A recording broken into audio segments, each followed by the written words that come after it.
गुजरात में आए statue of unity, जो कि वर्ल्ड का टॉलेस्ट स्टैचू है, उसका एक मेजर जो अट्रैक्शन है वो है वहाँ पे जो क्रूज़ राइड आपको मिलती है वो एक बहुत ही बड़ा मेजर अट्रैक्शन है।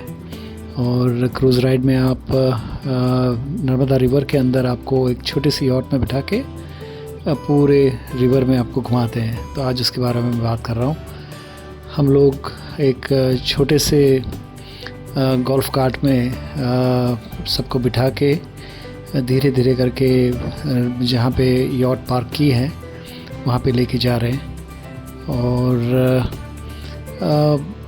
छोटी सी यॉट है, वो जैसे ही सामने नज़र आती है तो मालूम चलता है कि इट्स अ स्मॉल, बहुत छोटी सी यॉट है, बहुत लेकिन कंडीशन उसकी बहुत ही अच्छी है।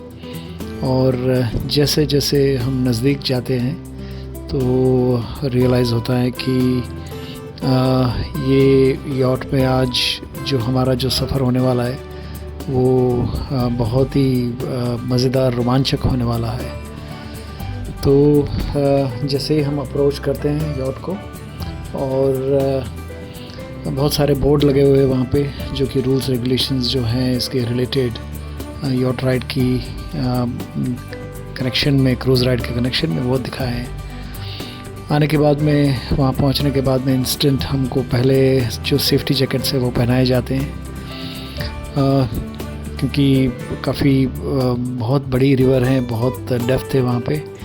और ये है हमारे पायलट जो कि आज की हमारी जो राइड है उसमें हमको ऑलमोस्ट करीब करीब 2 या 3 या 4 किलोमीटर की रेडियस में घुमाएंगे।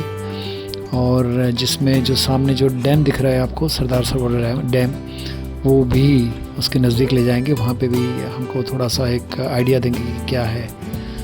सबसे पहले जो एक एक्सपीरियंस होता है, एक बहुत ही बड़ा एलिगेटर, मगरमच्छ जो हमें दिखाई देता है, और तभी मालूम चलता है कि ये देखिए, ये धीरे से पानी के अंदर जा रहा है।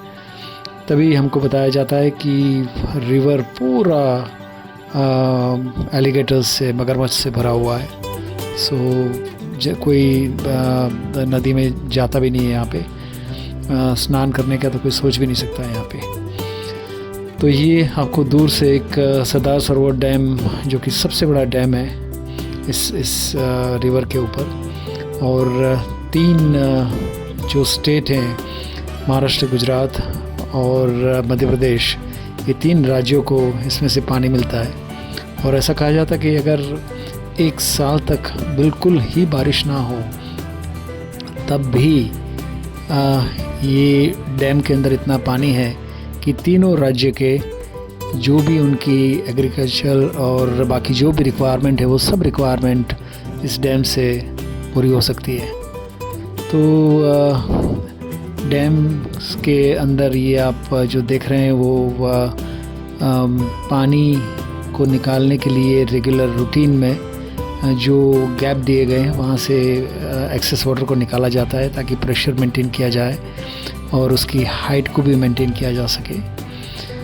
तो ये ऐसे 3 जगह है जहाँ से पानी निकाला जाता है, जो कि आपको दूर से बहुत छोटा लगता है, लेकिन अगर पास में जाने की अनुमति नहीं है, बट अगर पास में जाते हैं तो आपको मालूम चलता है कि ये बहुत ही मैसिव, बहुत ही ज़बरदस्त बड़ा फ्लो है जो कि अंदर से निकल रहा है।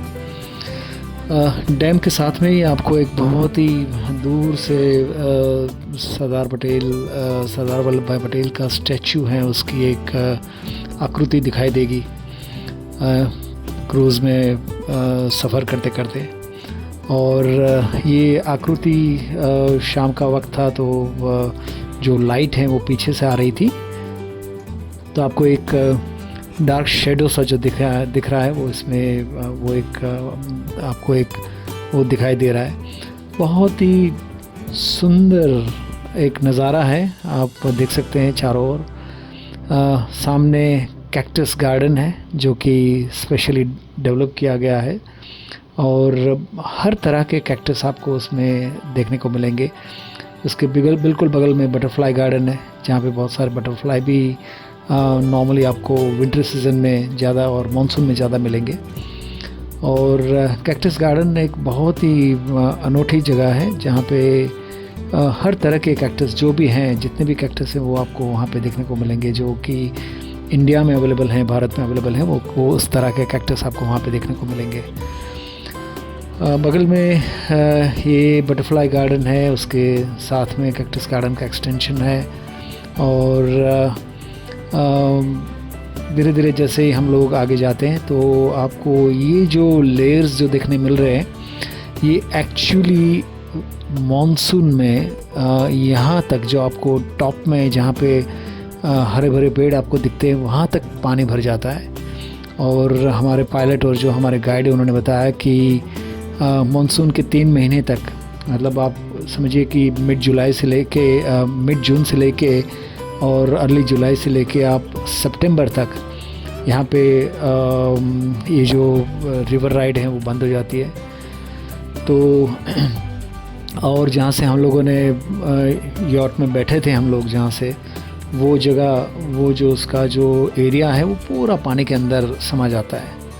तो अगस्त के बाद सितंबर, मिड सितंबर में, डिपेंडिंग ऑन कितना बारिश हुआ है हर मानसून में, हर सावन में, तो उस हिसाब से वहाँ पे क्लीनिंग का प्रोसेस किया जाता है। और जैसे जैसे पानी रिसीड करता है, पानी का लेवल नीचे जाता है, तो फिर धीरे धीरे करके साफ़ सफाई करने के बाद में ये यॉट का राइड या क्रूज़ राइड धीरे धीरे करके चालू होता है।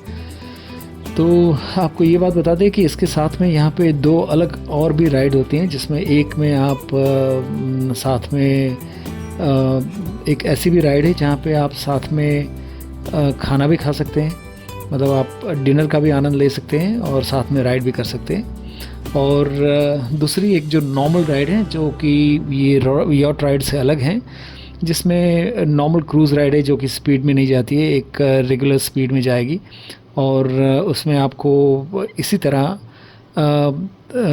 जो अलग अलग जो पॉइंट्स वो दिखाए जाते हैं।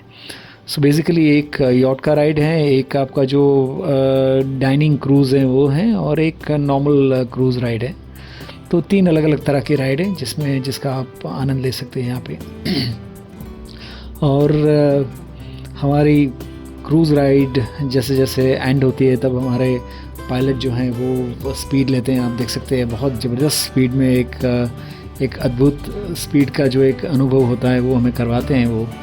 और बहुत ही रोमांचक एक्सपीरियंस होता है, क्योंकि इतनी स्पीड में इस तरह से मतलब पूरा टर्न लेके हमें जो इसकी जो कैपेसिटी है, जो कैपेबिलिटी है, वो हमें एक्सपीरियंस करवाते हैं। तो आप जब भी आए स्टैचू ऑफ यूनिटी में उसकी विज़िट करें तो ये क्रूज़ राइड जो भी आपको सूट करे वो राइड करना आप ना भूलें और अवश्य करें। ख़ास ये ध्यान रखें कि मानसून के 3 महीने सब बंद रहता है, तो उस टाइम पे आप ये राइड नहीं कर पाएंगे, तो इसका एक ध्यान रखें। Thank you for watching.